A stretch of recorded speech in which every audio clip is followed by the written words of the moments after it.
զբաղվում ենք բացառապես հայ գրականությամբ ու սկսել ենք հայ հին գրականությունից։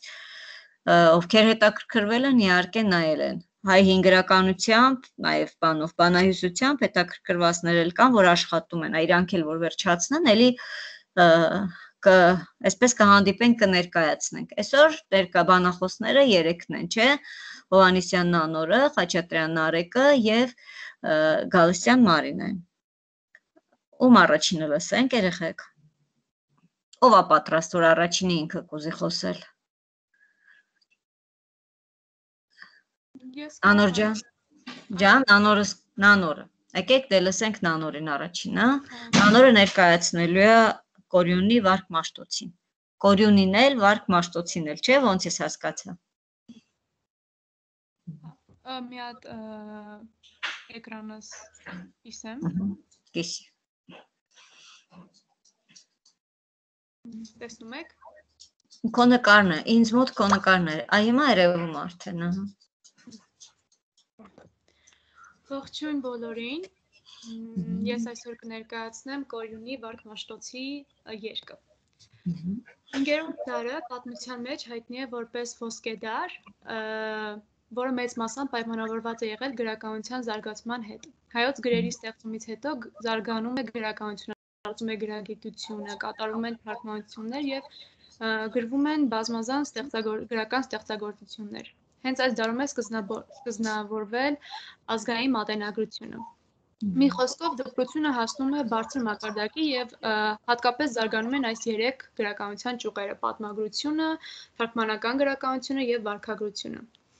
5-րդ դարի պատմագիրներից էին դե Ագաթանկեղոսը, Բյուզանդը, Խորենացին եւ այլն, եւ նրանց երկերն ունեն ազգային բովանդակություն։ Թարգմանչական գրականությունը նույնպես զարգանում է գրերի ստեղծումից հետո, որը չափազանց կարևոր դեր է խաղացել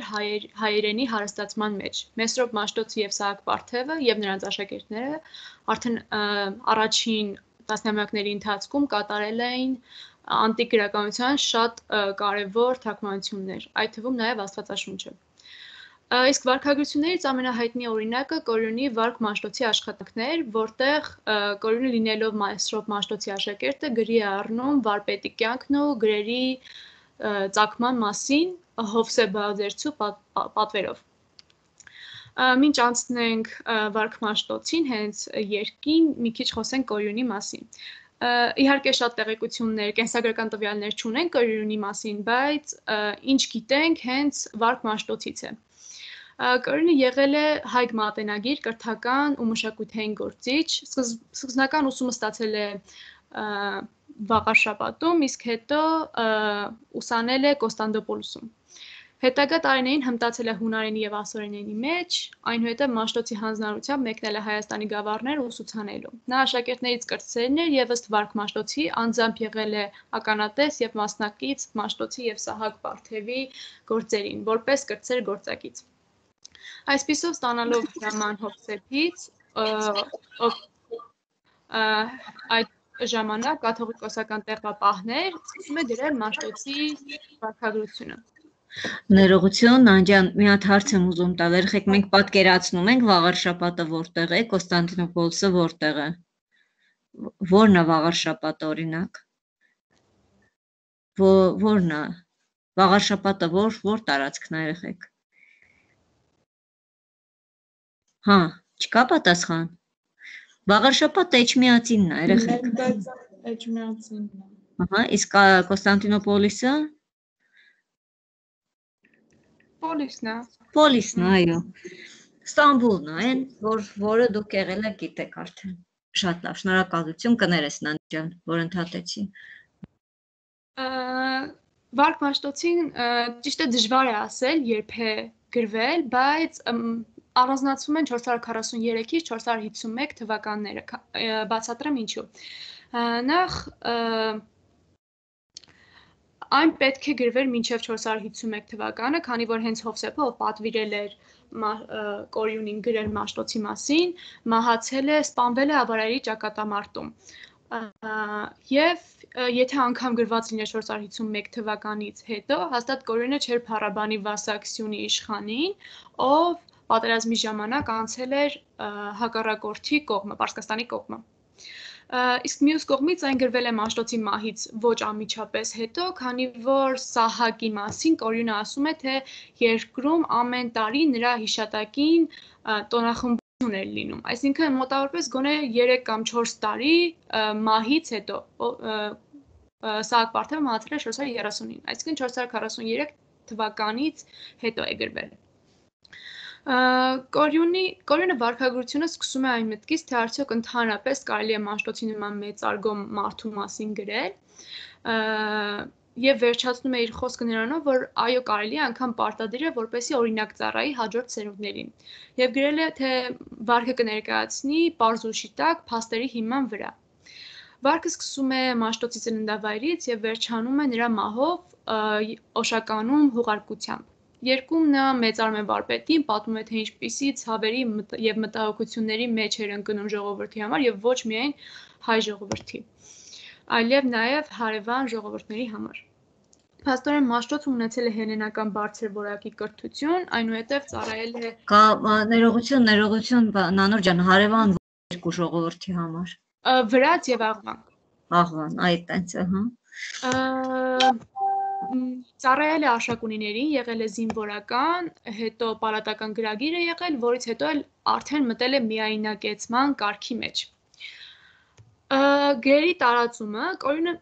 միայն չի սահմանափակվել գրերի ստեղծմամբ եւ Մաշտոցի կենսագրությամբ։ Նա մանրամասն պատմում է նաեւ գրերի տարածման, նրա աշակերտների կատարած ճամփորդությունների եւ աշխատանքների մասին, որի ընթացքում տարածել եւ ուսուցանել են։ Երբ արդեն մանուկներին ուսուցանելու փորձնական շրջան անցնում է, աշխատանքները տարվում են ավելի ազատ ու համարձակ։ Նույնիսկ տարբեր գավառներից ինքնակամ են մարդիկ գալիս Մաշտոցի մոտ, որպեսզի ուսանեն։ Եվ այսպես ուսումը դառնում է լայնածավալ, նոր ուսում ստացած աշակերտները ուղարկվում էին գավառներ, որպեսզի նույնպես շարունակեն, տարածեն եւ քարոզեն։ Բացի նրանից, որ Մաշտոցը եւ աշակերտները Հայաստանում էին տարածում գիրը, նաեւ Հայաստանից դուրս, ինչպես ասացի, Վրաց երկրում եւ Աղվանքում։ Մի մաս կա, որ ուզում եմ մեջ բերել, նա այցելում է Վրաց երկիր եւ Աղվանք տարածելու կրոնական ուսմունքը։ Վրաց արքայի հրամանով Մաշտոցին տալիս են աշակերտներ, որոնց նա, ինչպես Կորյունը նշում է, հոգևոր սիրով ի բաց քերեց աղտն ու ժանգը, այնքան անջատեց հեռացրեց իրենց հայրենի ավանդություններից, որ ասում էին, թե մոռացա իմ ժողովուրդն եւ իմ հոր տունը։ Նույն բանը մոտավորապես լինում է Աղվանք աշխարհում։ Պատմական տեսանկյունից ինձ թվում է կարևոր է նշել, որ երկը նշանավոր դեր է ունեցել բանավանդ պատմական գրականության համար, քանի որ հիմք է եղել հետագա պատմաբանների համար, ովքեր հենվել են Կորյունի աշխատությունների վրա։ Կորյունի նպատակը հենց նրանում էր, որ պատմեր հայկական գրերի եւ նրանց ստեղծողի մասին, եւ հենց դա էլ անում է։ Իսկ տեսանկյունից դե նայենք կտեսնենք, որ իրականում Կորյունը ոչ մի քաղաքական փաստ կամ ոչ մի քաղաքական կետ չի ներկայացնում։ Եվ ինձ թվում է հենց մտածված էլ դա արել է։ Կորյունը պետք է Մաշտոցը եւ աշակերտները ընդհանրապես աշխատել են Կոստանդնուպոլսում եւ պատմությունից գիտենք, որ այդ ժամանակ եղել են մեծ կրոնական բանավեճեր, նաեւ տեղի է ունեցել Եփեոսի ժողովը, որը նեստորականության դեմ էր, այս նեստորականությունը քրիստոնեական ուսմունք է, որը դատապարտված է որպես հերետիկոսական։ Չմոռանանք նաև, որ ասերական ազդեցությունը նեստորականությունը որպես աղանդ էր երեխեք ընկալվում, քրիստոնեության ճյուղ էր, բայց աղանդ էր որպես ընկալվում, դրա համար վերցնում էր դրա դեմ պայքարում էին, միասնական էին ուզում, ու դա կար դեռ 5-րդ դարում, պատկերացնում եք, չէ, 4-5-րդ դարում։ Եվ իդեպ Մաշտոցն ու Սահակը այդ ժողովի կանոնները նաև բերել էին Հայաստան, որպեսզի հենց այդ աղանդի դեմ պայքարեին։ Ու հա, հիշենք, որ ասորական ազդեցությունն էր շատ մեծ եղել եւ դպրոցներում, եւ եկեղեցում, եւ ընդհանրապես երկիրը բաժանված էր երկու մասի՝ բյուզանդական եւ պարսկական կայսրության միջև։ Եվ Կորյունը չի նշում եւ ոչ մի քաղաքական փաստ եւ զգուշանում է իմ կարծիքով Մաշտոցին ներկայացնում է որպես մաշտոցի առաջնային նպատակ լինի կրոնական հակումով լինի։ Այսինքն շնորհակալություն։ Հարցեր երեխեք։ Ահա։ Հարցեր երեխեք, հարցեր կան։ Հա։ Չկան հարցեր։ Չկան հարցեր, ահա, հարցեր չկան, Նանոր ապրեց, շատ մանրամասներ, ինձ դուր եկավ, ամեն ինչը չէր, որ գրել էիր, ու ես շատ ուրախացա, որ շատ բաներ այսպես բանավոր ելույթից օրինակ հաղորդվեցին, շատ լավ էր։ Իհարկե կարելի էր նաև հիշատակել տառերը ինչպես ստեղծեց, ինչ ուղղությամբ, ինչ միֆեր արձանագրեց, այսպես ասենք, արձանագրեց բանը Կորյունը Մաշտոցի մասին, որը հետո հիմք դարձավ օրինակ խորենացու համար, չնայած դու գրել էիր, որ հետագա պատմագրությունը օգտվել է հենց բանից։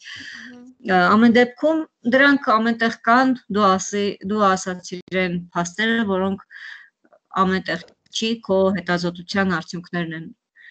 Շնորհակալ ենք։ Շնորհակալ չէ երեխեք Նանորից։ Կա էլի ինչ-որ մի հարց կամ ասելիք, ինչ-որ մեկը ունի ասելու բան երեխեք։ Նանորին։ Չէ։ Անցնենք, ընկեր Մարտան բաներ ուզում ասել։ Ուզում եմ ասել շնորհակալ եմ։ Ես օրինակ շատ փաստեր չգիտեի, հետաքրքիր էր լսել, ու այդպես խոսքը հստակ, ձևակերպած, լսելի, շնորհակալություն Նանոջան։ Շնորհակալություն ձեզ։ Անցնենք հիմա Մարինեին, հա։ Մարինե ջան։ Մարինեն մի քիչ ավելի ծավալուն է աշխատանքը, որովհետև երկու հեղինակ էր, չէ՞ ոնց որ թե ներկայացնում։ Հա, Դավիթ Անհախտ ու Եզնիկ Կողբացի։ Ու Եզնիկ Կողբացի։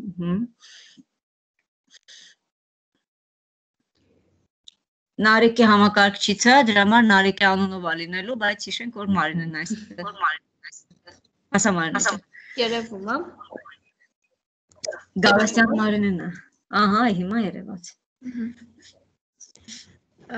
Առաջինը ուզում եմ ներկայացնել Դավիթ Անհախտին։ Դավիթ Անհախտը 5-ից 6-րդ դարերի փիլիսոփա է։ Նա հանդիսացավ հայրականության տրամաբանության, իմացաբանության, բարոյագիտության եւ փիլիսոփայության այլ ճյուղերի հիմնադիրը։ Նրա փիլիսոփայությունը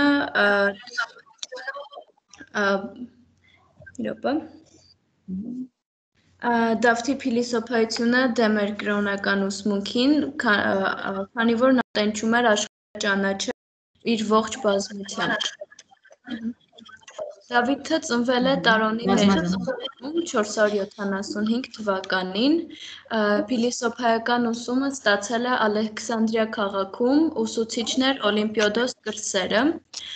Նա գրել է այն ժամանակահատվածում, երբ Հայաստանը պայքարում էր Պարսկաստանի և Բյուզանդիայի դեմ,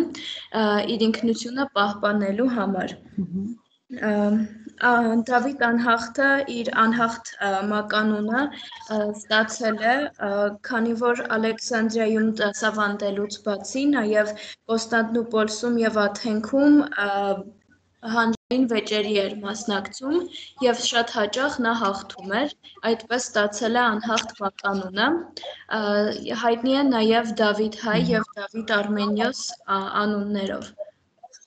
Ըստ Գ. Հովսեփյանի հիշատակարանք ձեռագրած գրքի Դավիթ Անհախտը ծեր հասակում եկել է Հայաստան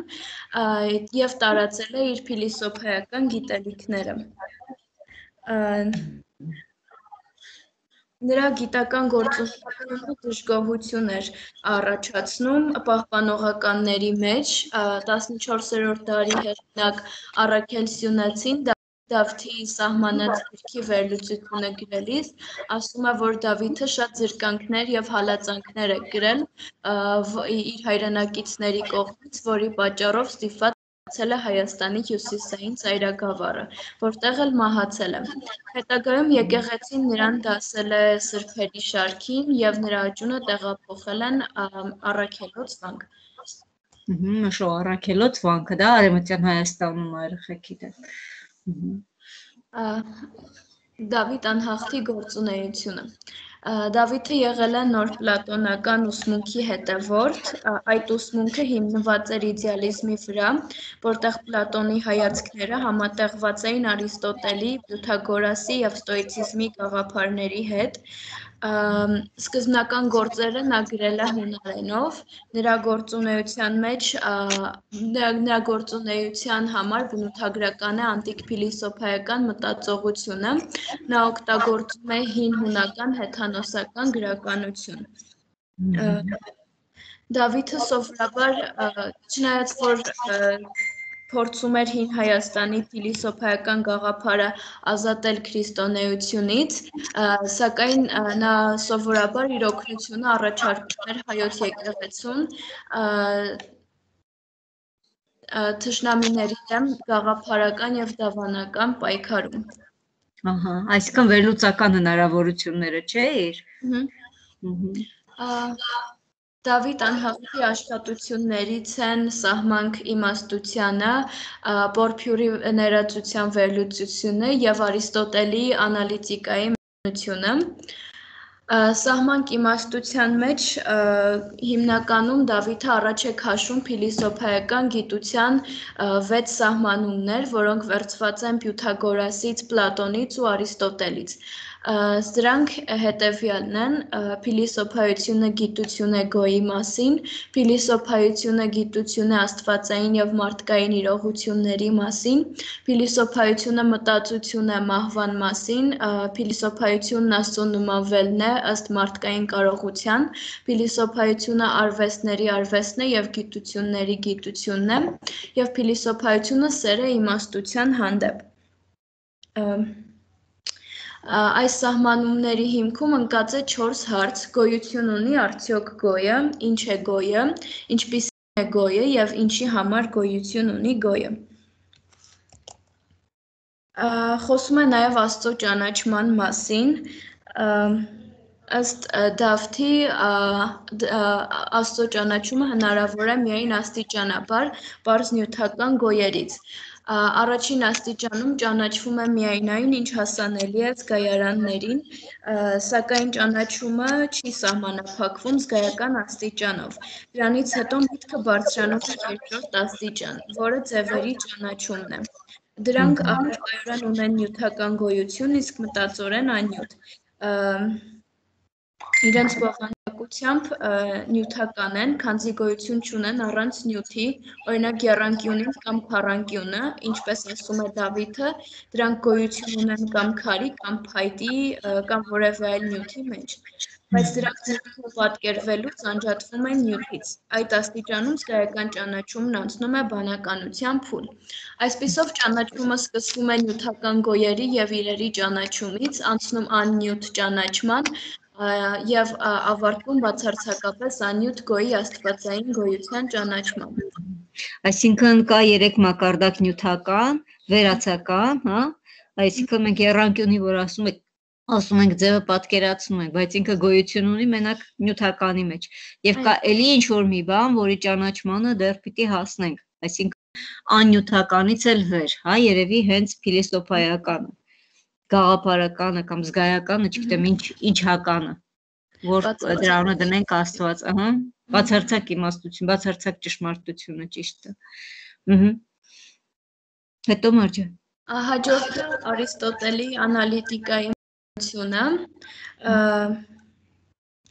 Դավիթ անհաղթի միակ աշխատությունն է, որ պահպանվել է միայն հայերեն, դա Արիստոտելի անալիտիկայի վերաբերյալ հնագույն աշխատություններից է։ Անալիտիկան օրգանոնի երկերից է, որտեղ խոսվում է հավաքաբանության ուսմունքի մասին։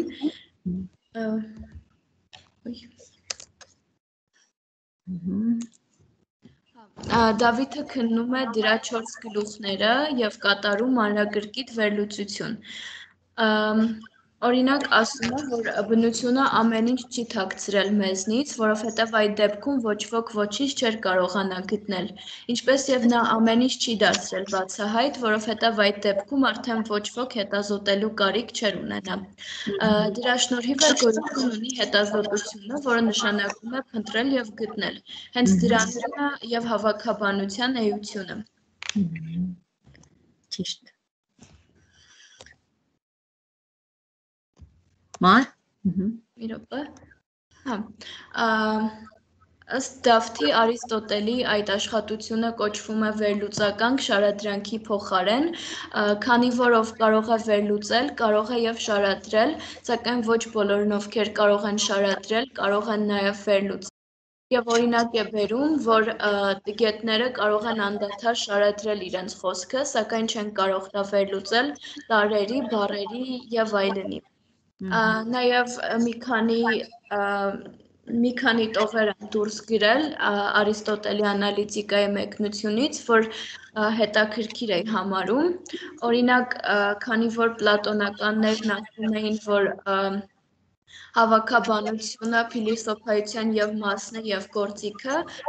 Դավիթը դրան մեկնաբանում է այսպես, որ ձեռքը մարդու մարմնի եւ մասն է եւ գործիքը, սակայն մահացած մարդու միայն մասն է եւ ոչ գործիքը, որովհետեւ նա գործիք է հանդիսանում մի բան տալու եւ անելու դեպքում։ Նաեւ քանի որ ստոիկյանները հերքում էին փիլիսոփայության գոյությունը, ասելով, որ եթե բոլոր հարցերի պատասխանները անհնար է տալ, ուրեմն փիլիսոփայության գոյությունն անիմաստ է։ Դավիթը պատասխանում է այսպես. դուք սուտլիկ մանուկների պես ինքներդ ձեր թևերով բռնվեցիք, այսինքն փիլիսոփայության անիմաստ լինելը նրանք պետք է ապացուցեին, իսկ ինչպես ասում է Դավիթը, ապացուցելը փիլիսոփայության մայրն է։ Նաեւ քանի որ Արիստոտելը մի րոպե Արիստոտելը կարծում էր, որ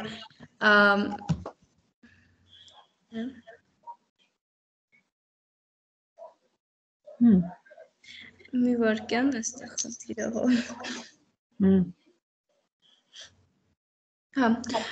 Արիստոտելը պնդում էր, որ ընդհանուր ժխտական դատողությունը հակադարձում է ինքն իրեն, դրա օրինակը սա էր, եթե ոչ մի կարաս գինու մեջ չի գտնվում, ապա ոչ մի գինի կարասի մեջ չի գտնվում,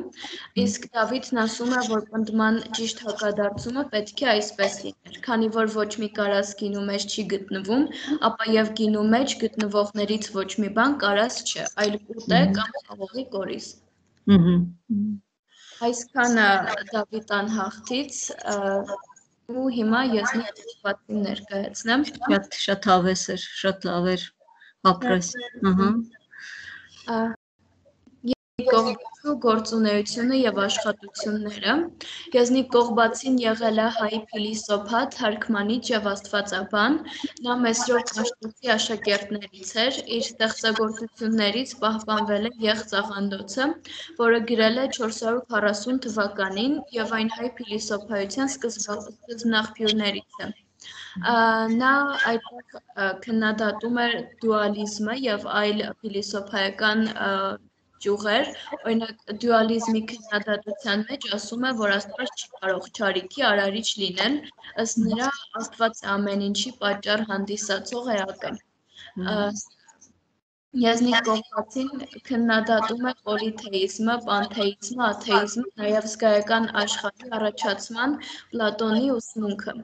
Ըստ Պլատոնի զգայական ընկալումը մեզ երբեք իրերի մասին չի կարող ճշգրիտ իմացություն տալ։ Եզնիկ Կողբացին ինքը նաև պնդում էր, որ աշխարհը ճանաչվում է զգայության եւ բանականության միջոցով։ Զգայությամբ մարդ ընկալում է նյութական աշխարհը, բանականությամբ սահմանում այն։ Ըստ նրա Աստված ամեն ինչի պատճառը հանդիսացող էակներ, այդ ասացի, ըստ Կողբացու Աստված ստեղծել է այն 4 տարրերը, իսկ հետո դրանց խառնուրդից էլ աշխարհը։ Իսկ ինչ 4 տարի մասին էր խոսքը, Այսինքն ջուրը, հողը, կրակը եւ օդը։ Օդը ճիշտ։ Նա այդ տարրերի հետևորդ էր, քանի որ այդ ժամանակ մարդիկ կային նաև մտածողներ կային, որ դա հերքում էին։ Էլ Պաշտպանում էր 4 տարերի ուսմունքը, որը զարգացրել էր հին հույն փիլիսոփա Էմպեդոկլեսը, ըստ Բացու Աստված ստեղծել է այդ 4 տարերի, իսկ հետո դրանց խառնուրդից աշխարհը, նա կարծում էր, որ տարերը չեն կարող լինել աստվածներ, ինչպես կարծում էին այլ փիլիսոփաներ, քանի որ դրանք փոփոխական են։ Բնությունն էլ ըստ Կողբացու չէր կարող լինել աստված, քանի որ շարժման մեջ է, իսկ ինչը շարժման մեջ էր, ըստ Կողբացու չէր կարող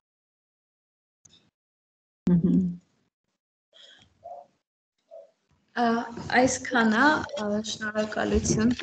Ահա։ Ու հիշեցնենք, որ Եղծաղանդոց ինքը այդ մենաստվածություն, դուալիզմը, բազմաստվածությունը, բնաստվածություն բոլորը ասած իհարկե Մարինեն, բայց շեշտենք, որ այ հենց դրանք է մերժում հոգուտ միաստվածության ու հոգուտ քրիստոնեության հենց, հատկապես քրիստոնեության։ Ճիշտ եմ ասում Մարինեն։ Հա, հետաքրքիր փիլիսոփայական միտքեր, շատ լավ էր, հարցեր երեխեք։ Ես ուզում ասեի, որ շատ հետաքրքիր էր, մանավանդ որ երկու այնպես փիլիսոփաներ էին, որ ինձ իրենց իրար հակադրում էին, շատ հետաքրքիր շնորհակալություն ունեին։ Ճիշտ է Անուր ջան։ Անուր ջան, դու ինչ տպավորություն ստացար։ Նախ շնորհակալություն բոլորիդ ու ուզում եմ ասեմ, որ ես շատ տեղեկություն ստացա այս դասից, մերսի բոլորին։ Հա։ Շատ հաճելի է, երբ որ լսող կա քեզ։ Ճիշտ եմ ասում երեխեք, հաճելի է, չէ, երբ որ ինչ որ մեկը լսում է քեզ, ոչ միայն ուսուցիչները։ Այդ շատ հետաքրքիր բա։ Ընկեր Մարթա, Մարինեին ունեք ասելիք։ Կապես ինֆորմացիան շատ էր ու լավ համակարգված էր, հետաքրքիր էր լսելը, ուղղակի շնորհակալություն աշխատանքի համար Մարինե ջան։ Ինձ թվում է երեխաները արժանացել են, չէ, բարձր գնահատականի, գոնե գրականությունից, բարձրագույն գնահատականի ասենք։ Հա, բավականին ծավալուն աշխատանք էր, ընկեր Հասմիկ ջան։ Ու թե հաշվի առնենք։ Հա, խոսքերն ուղղակի ավելորդ են, իսկապես ապրեք։ Նարեկին էլ լսենք, հա, Նարեկ ջան։ Հա։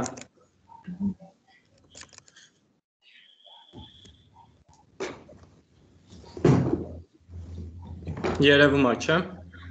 Հիմա Մարինեինն է երևում դեռ։ Իսկ հիմա։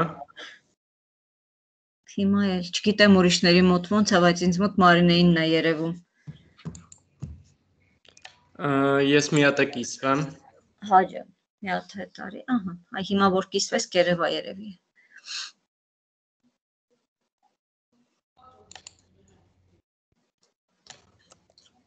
Հիմա երևում է։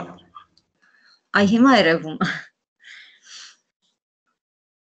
Խորանացու գործունեության մասին տվյալների անստուգությունը և խնդիրները։ Քանի որ Մովսես խորանացու մասին տեղեկատվությունները սակավաթիվ ու անստույգ են, որպես հիմնական աղբյուրներ օգտագործում ենք խորանացու հայոց պատմություն աշխատությունից տարբեր հատվածներ և Ղազար Փարպեսու վկայություններից։ Նրանց վերլուծության շնորհիվ ստանում ենք նրա կենսագրությունից հատվածներ և մոտավոր ժամանակագրություն։ Ոմանք պնդում են, որ նա 6-րդ դարում է ստեղծագործել, ոմանք 7-ից 11-րդ դարերում, իսկ այլոք ընդհանրապես շղթում են նրա գոյությունը, սակայն այդ տեսակետը կորցրել է իր արդիականությունը։ Չունենալով հստակ աղբյուրներ, ամբողջ աշխարհից հետազոտողներն ու բանասերները մեծաքանակ աշխատություններ են գրել, այսպիսով խորանացու հայոց պատմության և կենսագրության մասին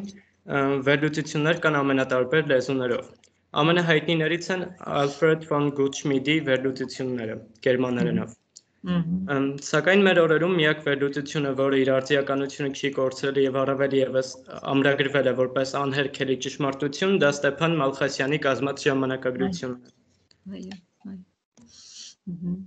Վերլուծելով մեզ հայտնի տվյալները, Ստեփան Մալխասյանը ենթադրում է, որ նա ծնվել է 410 թվականի մոտակայքում, մոտ 427 թվականին նա ուղարկվում է Վաղարշապատ ուսման, այնտեղ սովորում է հայերեն, հունարեն և ասորերեն։ 431 թվականին Եփեսոսի ժողովից հետո Սահակը և Մեսրոպը Սուրբ Գիրքը երկրորդ անգամ էին թարգմանում։ Նրանց անհրաժեշտ էին հունագետներ, և նրանք որոշեցին ամենաընդունակ աշակերտներին ուղարկել Ալեքսանդրիա ուսման։ Այնտեղ Մովսեսը սովորում է քարտասանություն, քերթողական արհեստ, հունարեն քերականություն և բազմաթիվ այլ բաներ։ Հավանաբար վերադարձել են Ալեքսանդրիայից 439 թվականից ոչ շուտ։ Վերադառնալով Հայաստան նա անակնկալի է գալիս Մաշտոցի եւ Սահակի մահվան լուրից, որի մասին գրում է ողջ ստեղծագործության մեջ։ Բացի այդ ամենից, երբ խորենացին վերադառնում է Հայաստան, այնտեղ հանդիպում է հալածանքների եւ բռնության, որի մասին կրկին գրում է ողբի մեջ։ Հայաստանի ասորահունական հակամարտությունը մեծ ազդեցություն թողեց խորենացու աշխարհայացքի վրա։ Քաղկեդոնի ժողովից հետո սկիզբ առած կրոնական տարաձայնությունները նույնպես ողբի հետ կապում են։ Ճիշտ։ Հայոց պատմության պարունակությունը։ Առաջին գիրքը բաղկացած է 32 գլուխներից, սկսվում է Սահակ Բագրատոնու թղթի պատասխանից, որին քիչ անց կանրադառնանք։ Զատ առաջին գրքից խորենացին գրում է պարսից առասպելների մասին, որը իրեն դուրեկան չէր, որովհետև նա ավելի հունական մշակույթին է գրում։ Իսկ ինչի է գրում, որ դուրը չէին գալիս։ Որովհետև պարսից էին բերել ու մենք ունեինք մեր ավելի լավ առասպելները ու համեմատելով այդ ամենը պարսկական առասպելները ավելի քիչ դուրեկան էին։ Հա, ճիշտ է, բայց դուր չէին գալիս, բա ինչի է գրում։ Մի հատ հետաքրքիր բան։ Հա, այդ ասում եմ։ Ահա։ Այսպիսով խորենացին այդ առասպելները բավարար արժեքավոր ու նպաստավոր չի համարում, որպեսզի կցի հայոց պատմության հետ։ Ուստի այն առաջին գրքից զատ երկու գլուխ է իրենից ներկայացնում։ Ի սկզբանե այս երկու գլուխները խորենացին գրեց Սահակ Բագրատոնու ցանկությամբ, սակայն դա նրան չխանգարեց անխնա քննադատել պարսկական առասպելները։ Ճիշտ։ Երկրորդ գիրքը կազմված է 92 Սահակ Բագրատունին, մեկ էլ էլ հիշենք, որ Սահակ Բագրատունին պատվիրատուն էր, չէ՞, փողը Սահակ Բագրատունին էր տալիս։ Հա։ Բայց եթե Սահակ Բագրատունին տալիս էր, ինքը ստիպված էր գրելու իր ասածը, բայց ոչ այնքան, որ իր ինքնուրույնությունը կորցներ, չէ՞, տալիս է պարսկական բաները, առասպելները, համ էլ քննադատում է դրան։ Շատ հետաքրքիր մոտեցում է։ Բացի դրանից ամբողջ գրքի մեջ Սահակ Բագրատունն է ինքը դիմում դու եւ քեզ դերանուններով ու ամբողջ գրքի մեջ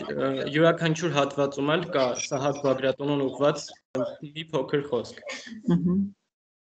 Երկրորդ գիրքը կազմված է 92 գլխից եւ սկսվում է Պարթևների ապստամբությունից Սելևկիացոց դեմ։ Այն պարունակում է հայոց արշակունիների ժամանակաշրջանը եւ ավարտվում է Տրդատ մեծի մահով։ Երրորդ գիրքը նույնպես ունի 92 գլուխ, սկսվում է Տրդատի հաջողություններից եւ ավարտվում է Արշակունյաց թագավորության վերջից։ Պարունակում է տեղեկագրություններ Սահակ Պարթևի եւ Մաշտոցի մասին, ավարտվում է հանրահայտ ողջ ստեղծագործությամբ։ Խորենացու կողմից օգտագործված աղբյուրները։ Հայոց պատմություն գիրը կազմվեց բազմաթիվ աղբյուրների եւ հատվածների ու ժողովրդական երգերի վերլուծումից։ Որոշ աղբյուրներ նա հիշատակում է, որոշները մոռանալով աչքաթող է անում, օրինակ Բյուզանդի պատմությունը։ Սակայն նույնչափ Բյուզանդը հեղինակություն չուներ, այդ ժամանակ ասում էին ինքը հորինում է, Բյուզանդը հորինում է։ Որոշ բաներ հորինում էր իսկապես, բայց այն ինչ որ հորինում էր, խորենացին էլ է վերցրել։ Որոշ բաներ հորինում էր։ Դրա համար ինքը Բյուզանդի անունը չի նշում։ Այ դրա համար աչքաթող անում։ Հետո Սակայն նույն քանակի չի հիշված աղբյուրներ գոյություն ունեն, որոնք բացահայտել են ժամանակակից բանասերները։ Դրա մասին Ստեփան Մավխասյանը ասում է. թվում է թե խորենացին ընդհանրապես չի հիշում այն աղբյուրները, որոնք շատ հայտնի են եւ ըստ ինքյան հասկանալի են։ Ինչպես մենք այժմ իբրև աղբյուր ցույց չենք տալիս հանրագիտական բառարանները կամ ժամանակագրական աղյուսակները։ Այդ աղբյուրներից ամենահետաքրքիրը Մարաբաս Կատինայի աղբյուրն է։ Դարեր շարունակ ամենաբուռն վեճերը եղել են Մարաբաս Կատինայի կերպարի եւ անձի շուրջ, ում գոյությունը նույնիսկ կասկածի տակ է դրվել։ Խորենացին հիմնվում է բանավոր խոսքի վրա եւ մեզ տեղեկացնում, որ Արշակ Մեծը մակեդոնացիների դեմ ապստամբելուց հետո իշխեց Արևելքի Ասորեստանի վրա։ Տիեզերքը հնազանդեցնելուց հետո նա իր եղբորը Վաղարշակին Հայաստանի թագավոր է նշանակում։ Նա իր հերթին կամեցավ իմանալ, թե ով է նախկինում իշխել Հայաստանում, որից հետո գտնում է մի ասորում Մարաբաս Կատինա անունով, ով քաղաքական եւ հունական գրության ծանոթ էր։ Մարաբասին ուղարկում է Արշակ Մեծի մոտ, միաժամանակ նամակ է գրում եղբորը։ Նամակի պարունակությունը մեզ արժեքավոր տեղեկատվություն չի տալիս, քանի որ հայոց պատմության յուրաքանչյուր նամակ օրինված է խորենացու կողմից եւ ենթադրաբար։ Ուստի կարիք չկա դրա ուսումնասիրության։ Բավ է տեղեկանալ, որ նամակով խնդրում է Արշակին թույլատրել Մարաբաս Կատինային մատյան ստեղծել։ Ինչպես խորենացու անձի շուրջ, այդպես էլ Մարաբաս Կատինայի անձի շուրջ հավաքված են բազմաթիվ հակասություններ եւ տարաձայնություններ։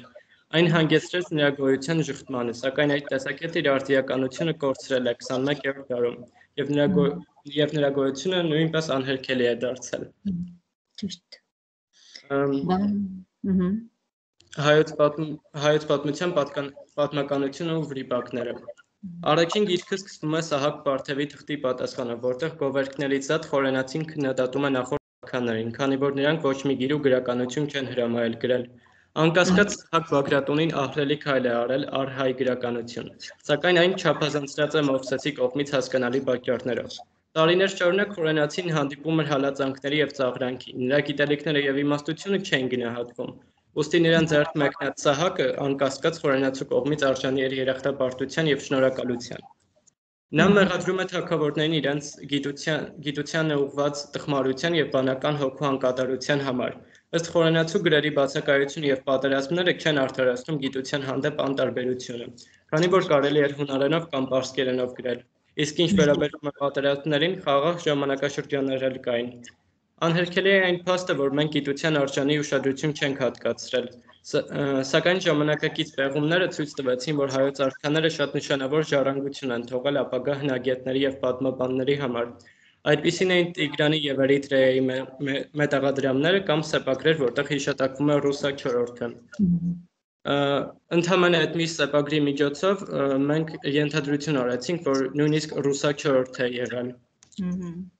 Գլուխ լեյում նա շփոթում է Տիգրան Մեծին եւ Տիգրան Սակավիակացին։ Իդեպ ինքը չի շփոթում, այս այդ հին տվյալը, որ ինքը շփոթում է վերջին Տիգրանին, Տիգրան Մեծի կառուցած այդ Տիգրանակերտը մեկա գտել են, փորել են ու գտել են արդեն, ու ասում են, որ վայ հա ճիշտ է, խորենացին, փաստորեն ճիշտ էր ասում, ինքը դա էլ է վերագրվում հենց Տիգրան Մեծին, ոչ թե Տիգրան Սակավակյացին։ Բայց այդ տվյալը հակար դեռ մեր ժամանակ ասում էին, որ այտենց վրիպակ ունի ինքը։ Ու ինչ է ասում ինքը, որ Տիգրան Ային է վերագրվում Տիգրանակերտը, որը կառուցվել է հենց մոտ 400 տարի անց։ Ուղղակի Տիգրան Մեծի կառուցած բանը Տիգրանակերտը դեռ չէին գտել այն ժամանակ, իսկ հիմա գտել են, դա բանի Ղարաբաղի Տիգրանակերտն է, որը հիմա պեղում են երեխեք։ Կներես Նարեկ ջան, որ խանգարեց։ Ոչինչ։ Երկրորդ գրքի գլուխգիում հնչում է Բագրատունիների սեմիտական ծագման մասին խոսքեր, որոնք հազարամյակներ մեծ վեճերի պատճառ հանդիսացան։ Ըստ խորենացու Բագրատունիները կոչվում են հենց իրենց Ջամբատ Բագերատի անունով, ով Վաղարշակի կառավարման օրոք ասպետի պաշտոն ուներ։ Բագրատունիների սեմիտական ծագման գաղափարը գնալով կորցնում է իր արդիականությունը, քանզի բոլորն էլ համոզված են պատմահոր վրիպակի վրա։ Ըստ իս այս հարցում Նիկողայոս Ադոնցը ամենական եւ տրամաբանական վերլուծությունն է կատարել, ըստ որի Շամբատ Բագերատի փոխարեն Տիգրան Մեծի զորավար Բագադատ Բագրատն է, Բագրատունիների նախահայրը։ Նույն տեսակետն է արտահայտում Լեոն, որին ավելացնում է այն տեսակետը, որ պատմահայրը լինելով Բագրատունյանց տոմի ջատագովը վերագրել է նրանց հրեական ծագում, որով նրանց կապահովել ավելի հին ծագումով։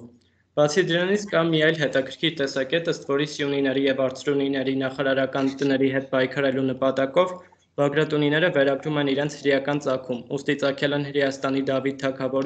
թագավորից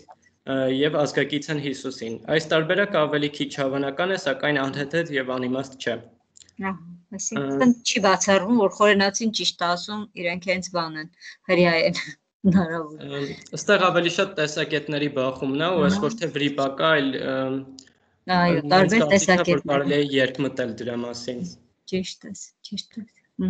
Գլուխիում պատմելով Վաղարշակ թագավորի գործունեության մասին, խորենացին ասում է 4-րդ հայք վարակապակցությունը, որը ըստ Ալֆրեդ ֆոն Գուտշմիդի վառ ապացույց է, որ նա չի ստեղծագործել 5-րդ դարում,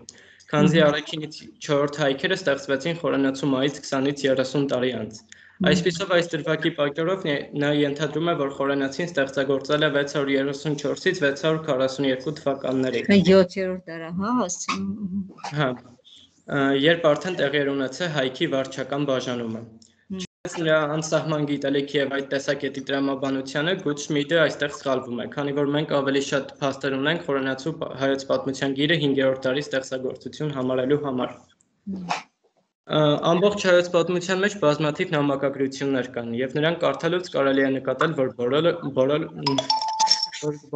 բոլորը գրել են նույն մարդը, նույն ոճով եւ բառերով։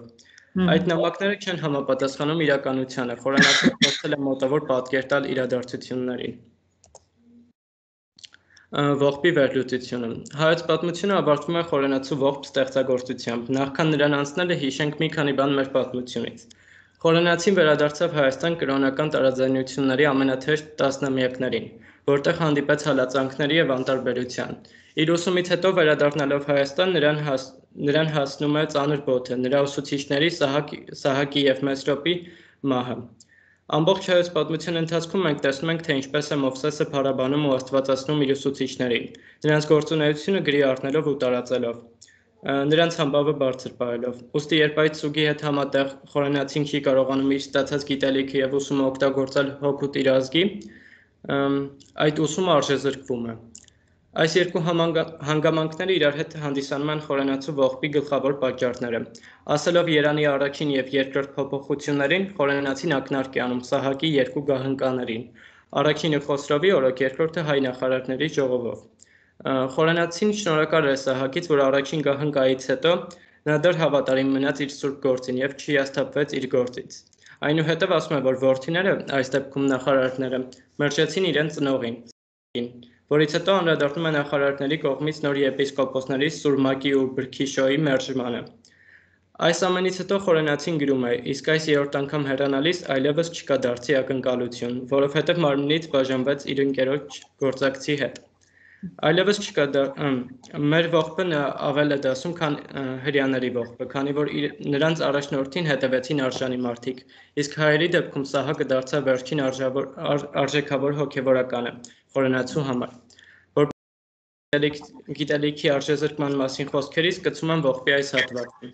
Եվ մինչ նրանք սպասում էին մեր դարձին, որ փառավորեն ամեն իմաստ գիտությամբ եւ լիակատար պատրաստությամբ, եւ մենք էլ Բյուզանդիայից շտապ դիմելով հույս ունենք հարսանիքներում ապրել, խիզախ եւ արագ շարժումներով, եւ Արագաստի երթեր երգել։ Այժմ այդ ուրախության փոխարեն գերեզմանի վրա ողբեր եմ ասում, ողորմելի հառաչելը։ Նույնիսկ չասա տեսնելու նրանց աչքերի փակվելը։ Վերջին ձայնությունը։ Վերջին հատվածը ուղղված է դասակարգերի մոլորություններին ու սխալներին։ Խորենացին խոսում է յուրաքանչյուր դասակարգի մասին, սակայն ինչպես սկզբում ես սխալ ընկալեցի խորենացու ողբի միտքը, այդպես էլ բազմաթիվ այլ մարդիկ։ Խորենացին ի սկզբանե չի ուղղում իր խոսքը ամեն, այլ որոշ մարդկանց։ Բացի դրանից խորենացու հոգեկան վիճակը պարզ է դառնում այդ մռայլ ու թախծոտ հատվածից, որը բացատրում է նրա ողբի ամբողջ էությունը։ Այդքանը։ Շատ լավ է, իսկ դու ո՞նց էիր հասկացել սխալ, որ հասկացել էիր, որ Ես հասկացել էի, որ խորենացին խոսում է բոլորի մասին ու չի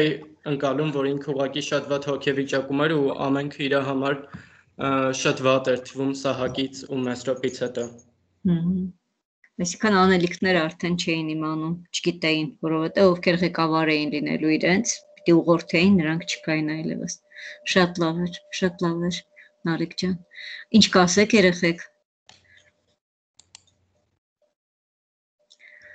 Հա։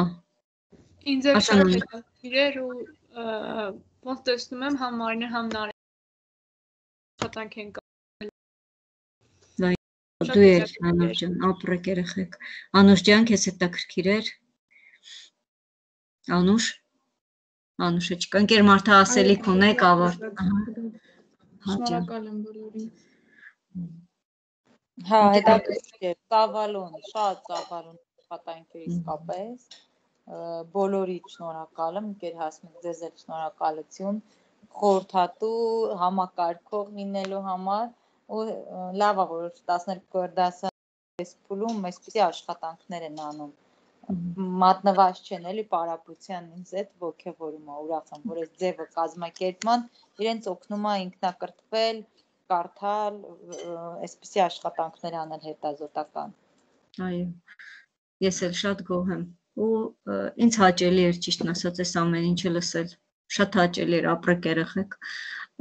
ոնց որ թե լավ կազմակերպված խոսք ունեին ու ամեն ինչը ճիշտ տեղին մեջբերումներով, բրավո երեխեք ջան, ապրեք։ Վերջացնենք, որովհետև արդեն ժամանակն էլ սպառվել է, շնորհակալություն ովքեր ներկա էին, ովքեր ներկա չէին, թող իրենցից նեղանան, որովհետև ինձ թվում է մենք արդյունավետ հանդիպում ունեցանք, չէ՞ երեխեք։ ու կհանդիպենք արդեն հաջորդ թիվ։ Կզգուշացնենք արդեն երբ ենք հանդիպում։ Շնորհակալություն, ցտեսություն, հա ժողովուրդ։ Շնորհակալություն, Հաջողություն։ հաջողություն։ Շնորհակալություն։